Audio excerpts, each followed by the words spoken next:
The protests in Ukraine continue. We're talking about the Euromaidan protests, as they're being called. Now, these have been going on since roughly November 21st, and we're going to talk about multiple different elements of this because they've really reached sort of a boiling point over the past 2 or 3 days. But so basically, you can trace this back to originally the EU was starting to economically and in terms of some laws integrate more closely with Ukraine, and they had this agreement that if they instituted certain laws, if they took down their unemployment rate and various other things that they required, then they would move a bit closer towards possibly eventually integrating fully Ukraine into the EU. Now, at that point, the president of Ukraine, perfectly fine with it, he says. They start to make moves towards that. Now, eventually, Putin and the Russian government behind the scenes starts to interfere with things. And they make some changes in terms of exports from the Ukraine, and it starts to hurt the Ukrainian economy. And so, for that reason, but also for many other reasons, it's extremely complex.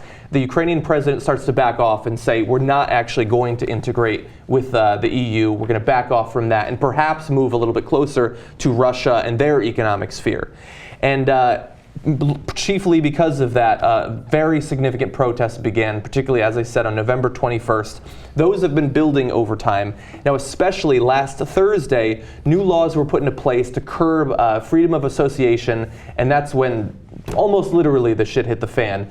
And what had been large protests already, 10, 20, 50,000 people, have reached 350,000. Some say 1 million in some cases of people marching against the moves of the president, of Viktor Yanukovych. Okay, so 3 people have died, which of course has taken it to a whole nother level. Yes. 2 were shot, so obviously some police were shooting at the protesters, and 1 fell from a significant height and died. And that was also in a clash with police. Now, to be fair, some portion of the protesters are much more radical, yes, and they've been throwing Molotov cocktails at the protesters.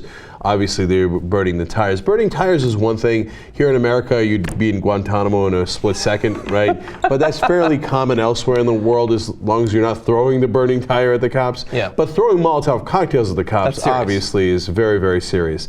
And then the cops have been throwing stun grenades, rubber bullets, and obviously, in some cases, non-rubber bullets at the protesters. So it's an absolute mess in the Ukraine at this point. And a lot of the leaders of the opposition have some strong statements, including saying we're willing to take a bullet to come out here and protest again. Yes, so you were mentioning about the fact that it's easy to see you have the police and you have the people that are protesting, but it's not always one group. It's very frequently more complex than that. In this case, you have the people who want Ukraine and the EU to integrate in terms of their economies, and then you also have people like you were talking about in the right sector, they're being called. This is a nationalistic far-right association that say in some cases they have political objectives, in some cases they desire to be apolitical, and they just see it as attacking the government where it's possible. And simply because those people in many cases want to start violent confrontations with the police does not mean that that's what the entire movement is about. And I think that it's going to be easy for the government to try to paint it as that. Yeah, it's shocking that the right wing resort to violence, but in fact the majority of the protesters are not in that group. They're in the group saying we should be joining the European Union and not going in and working with Vladimir Putin. Yeah. So you alluded to some of the strong statements from what are seen as leaders in the opposition movement. We've got one, actually, Vitaly Klitschko, the boxer, very well known. He's involved in this. He said, today they are preparing to clear us out of the Maidan, the Independence Square, where the protest is sort of centered.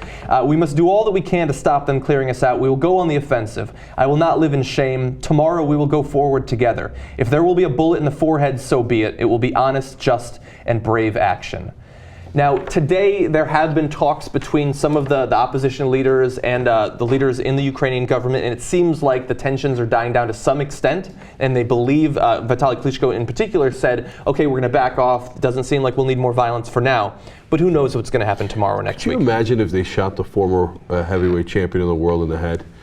That would be unbelievable. Yeah. That would be insane in the Ukraine.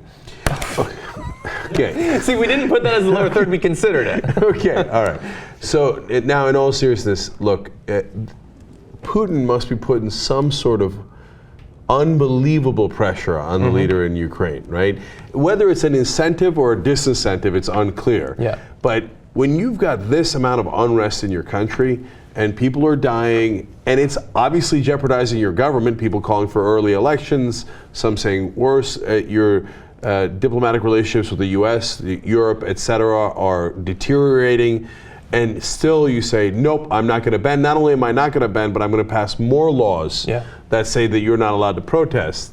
There's something going on behind the scenes that makes him think that he cannot bend. Yeah. And so I don't know what that is, but... And again, possibly, like I talked about the last time we did the show together, possibly the implicit or explicit threat of violence. A text message that was supposedly sent by the government to protesters and people who did not protest but lived in areas near where the protests happened yesterday. It says, "Dear subscriber, you are registered as a participant in a mass disturbance." That is some 1984 shit right there. And especially when these people, in many cases, were not protesters. They just happened to be close by.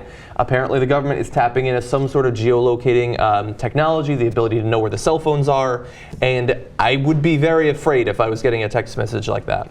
So two things about that are really important. One, it begins to show you who the good guys are and the bad guys, right? So again, the guys on the right that are throwing the Molotov cocktails, whatever, I don't approve their actions at all. But when the government says, we know where you are, and tries to intimidate you in this way, they're clearly not the good guys. Yep. Okay, they're not saying, hey, our citizens, we'd like to help you in some way. They're obviously implying, we'd like to lock you up in some way. But they put "dear" at the beginning of the text message. Oh, well, then it's that's very polite. Very pleasant. But look, that's obviously a bad sign. When they were clamping down on the ability to peaceably assemble and things like that, that's a bad sign. And this, look, part of what the Ukraine needed to do to make to get their government and their economy prepared for integration in the EU was that they had to stop clamping down on democracy. They had to stop taking these anti-democratic actions. And they had a long period of time where they were supposed to make progress on that, but they seem to be going in the exact opposite direction.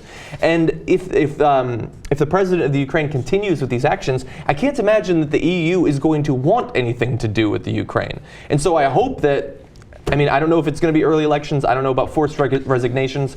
Protesters recently broke into, I think, a regional mayor's office and forced him to sign a letter of resignation. That's not the right direction to go in. But if you can force early elections, I think that that's probably best for everyone involved, except possibly Vladimir Putin.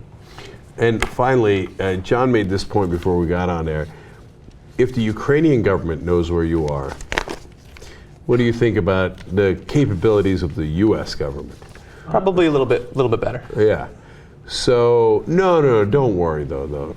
When a government is challenged like this, they would never do that, right? I'm sure that our government would be much better than the Ukrainian government. Early elections. Yeah, I'm sure that if in the U.S. we had protesters who were burning tires, throwing Molotov cocktails, that we wouldn't use geo-targeting techniques to round all those people up and send them to prison for the rest of their lives. Not just the guys throwing the cocktails, but the guys who happen to be in the affected area or whatever. You were in an area of mass disturbance. In the area of mass disturbance, right? Yeah. And lo and behold, by the way, who would get arrested? The Quakers. That's our history in the U.S.